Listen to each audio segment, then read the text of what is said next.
I've found in a community that isn't McAllister as aggressive or as sort of somebody who believes they have all of the information, which isn't ever the case.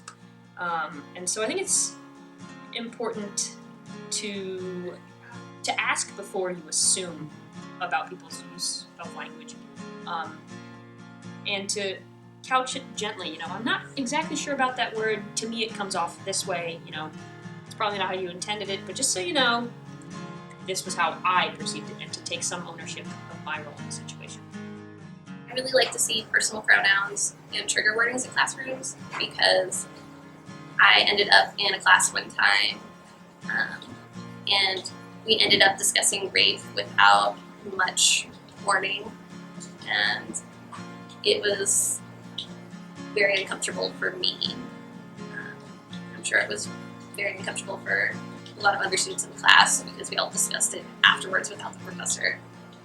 But none of us wanted to go up to the professor and explain how it made us feel. Help other people be aware in this very basic humanity level, where we all believe that everybody wants to be better and everybody wants to be more inclusive. And I feel like if you have that attitude and you kind of approach everyone that way, then when you call people out on something, it's in a respectful way that's coming from the best of intentions, not from this like, oh, I'm so much smarter than you, I know so much more, so I need to like educate you. But in this very humbling, sincere way of like, we just want to all be better here.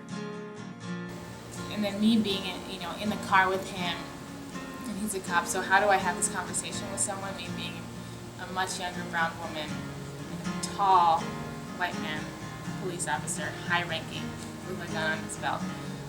So those are spaces that I've had to negotiate significantly in the past year. And sometimes it's figuring out how to keep yourself safe in those moments while also advocating for the communities that you work alongside with. I have started talking about this, and I mean, it honestly feels good, because you don't really have to, when someone says something that makes you feel uncomfortable, you don't have to sort of cringe and sort of keep it inside. It's really helpful to speak out and to really tell the person how you feel about it, and how how it makes you uncomfortable, and you'd like them to use a different term.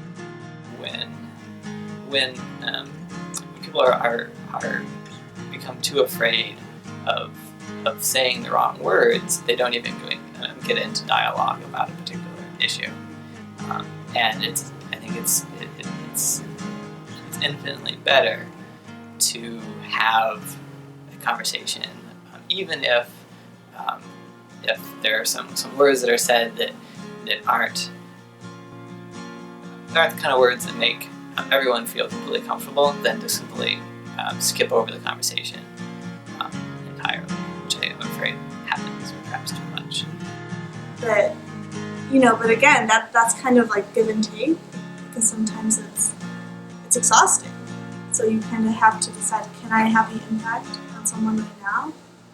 What's the best way to reach them, and what do I need to do for self-preservation? I took a Snapchat of a couple of friends of mine, and it was like Saturday night, and we were out, and I sent it to another friend, and I said, the caption said like, my favorite bitches or something. And, I was just sort of feeling like, I love these ladies, they're my friends, and my friend sent something back, and she was like, I am not your bitch. And that was something where I really backpedaled, and I was like, yeah, I don't use that word very often, and I certainly didn't mean it to be possessive or to be degrading, and she and I are very close, and we were able to talk about it, but it was definitely one of those moments where I was like, wow, that's not the impact I wanted to have at all. So I think we have to be kind with ourselves and know that we're not going to do everything perfectly. We're not going to change everyone's minds. We're not always going to be 100% self-aware.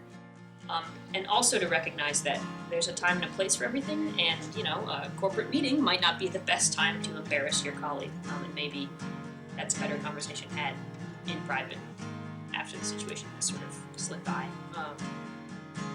I think to not necessarily choose your battles, but to choose the time to have them is important as well. Whether or not we understand the power of our words, we still use them. So what kind of impact do you want to make? More than words. Your voice, your choice. Whether or not we understand the power of our words, we still use them. So what kind of impact do you want to make?